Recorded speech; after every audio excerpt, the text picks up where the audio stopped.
Hey people, it's NIyas713. Now I'd like to thank African Archives, a page on Instagram that told me about this story, so shout out to them.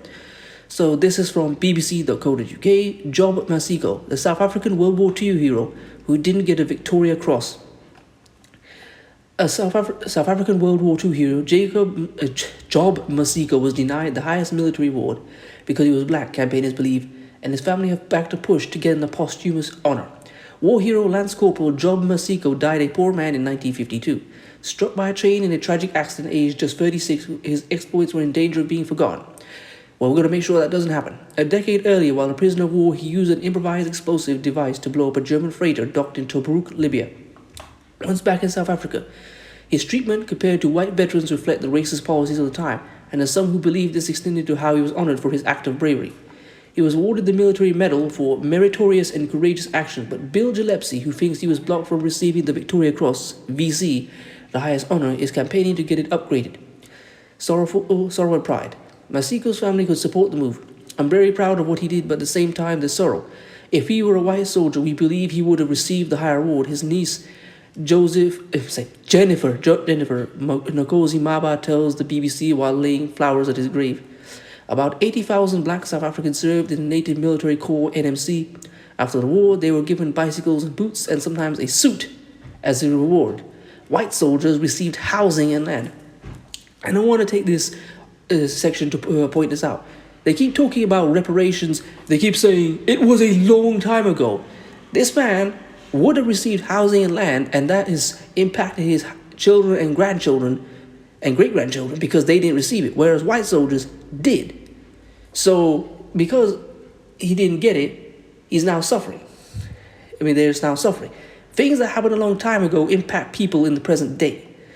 Anyway, let's keep going. The South African authorities were also reluctant to celebrate and highlight Maseko's actions, as it represented the possibilities of empowerment offered by military service that the state wanted to curtail, according to historian Surya Kanfi Chetty. Members of the NMC were not issued firearms, but could carry traditional weapons and served as non-combatants, working as laborers, guards, or in a medical role. Maseko himself was a stretcher bearer for the Allied forces in North Africa, where he rescued wounded men often under heavy fire. But he became a prisoner of war in June 1942 when his commander surrendered to the Germans in Tobruk. There he was put to work on the docks unloading supplies, using knowledge that he had picked up working in gold mines in South Africa. On 21st of July, Maseko filled a small tin with gunpowder and placed it near some petrol drums in the hold of a ship, which sank after the explosion, according to the official citation that went with his military medal. He displayed ingenuity, determination, and complete disregard of personal safety from punishment by the enemy, or from the ensuing explosion which set the vessel alight. He deserves more than a pair of boots and a bicycle for his bravery. He deserves the Victoria Cross because his courage put South Africa's military powers on the map, Ms. Ngozi Maba says, reflecting on her uncle's actions of nearly 80 years ago. Ms. Gillespie, who is behind efforts to get a VC for Maseko, believes that the veteran's skin color meant the highest possible award was blocked by South Africa. I'm absolutely certain of that. The military medal was just a consolation prize, says the campaigner, whose father also fought for South Africa in World War II. Neville Lewis, South Africa's official war artist during the conflict, alleged that Maseko was recommended for Victoria Cross, but being only an African, he received the military medal instead, according to J.S. Molam, writing in South Africa's Military History Journal. The curator of the National Museum of Military History, which prominently displays Maseko's portrait, agrees that he should have got a higher award. The sad reality is that black South Africans who voted to be a part of the army, just like their white counterparts, were treated unfairly. Personally, I think that Mr. Maseko should have got the VC, Alan Sinclair tells the BBC. But according to the head of the Victoria Cross Trust, which works to preserve the memories of those awarded the medal, there may have been other reasons for him not receiving the highest honor. There is no doubt that what Job did in terms of sabotage was exceptionally dangerous and would have probably led to his death had he been caught. However, at the moment, it doesn't seem to be quite hit the level of VC because it wasn't witnessed. While there's no doubt that he did what he did, but nobody actually saw him do it. I just get the sense from what I've read that his military medal was a reflection of his actions.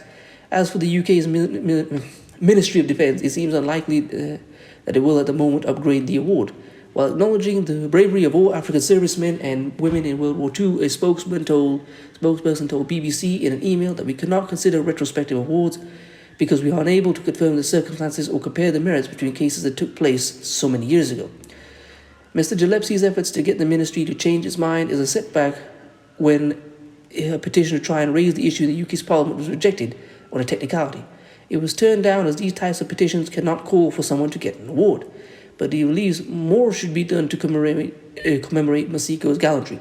We're busy arguing about removing statues, but how about we put one up for Job? That way he'll always be remembered. And Mr. Lumley offers some hope. He points out that Teddy Sheehan of the Australian Navy was awarded a VC in November last year, following 50 years of lobbying by his family for an act that took place in 1942. So in Job's case, I'm not saying he hasn't earned the VC, but more work needs to be done to find those extra details that will cause the VC to be appropriate. But in his hometown, the Kwafima Township in Springs, Maseko's legacy lives on. A main road and a primary school have been named after him, and a large mural of his portrait has also been painted.